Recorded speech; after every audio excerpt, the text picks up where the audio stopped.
চাঁদ তৈরি হওয়ার সময় আমাদের এই পৃথিবীটা অত্যন্ত জ্বলন্ত ছিল।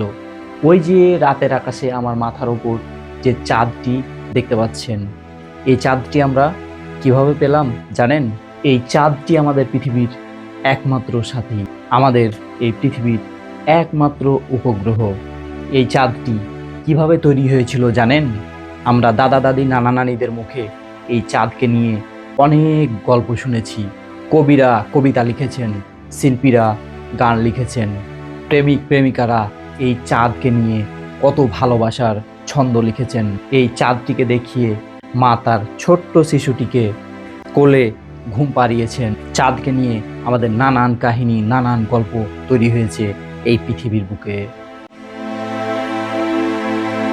কিন্তু এই চাঁদকে আমরা কিভাবে পেলাম? ছোটবেলায় দাদা দাদিদের মুখে গল্প শুনেছিলাম, চাঁদ নাকি পৃথিবীর একদম নিকটে ছিল, মানে খুব কাছে ছিল। তো সেই বুড়ো বুড়ি একদিন তাদের উঠোন ঝাড়ু দিচ্ছিলেন। তো বুড়ির মাথায় নাকি চাঁদটি বারবার ঠেকছিল। তখন বুড়ি হাতের সেই ঝাঁটাটি নিয়ে চাঁদকে মেরে গালি দিয়েছিলেন। তারপর থেকে নাকি চাঁদ পৃথিবী থেকে প্রায় 3,84,000 কিলোমিটার দূরে চলে যায়। তারপর থেকে ওই যে চাঁদের বুকে কালো যে অংশটি দেখতে পাচ্ছেন না, সেটিকে কদম গাছ বলা হয়ে থাকে।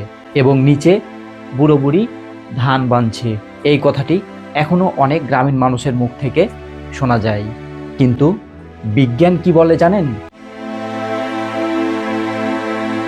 আজ থেকে প্রায় 4.5 বিলিয়ন বছর আগে থিয়া নামের একটি মঙ্গল গ্রহের সমান বস্তু এই পৃথিবীর সাথে ধাক্কা খায়।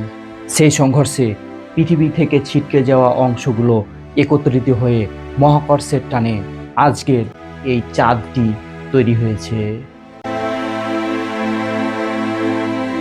অর্থাৎ এই চাঁদটি পৃথিবীর হারিয়ে যাওয়া একটি টুকরো।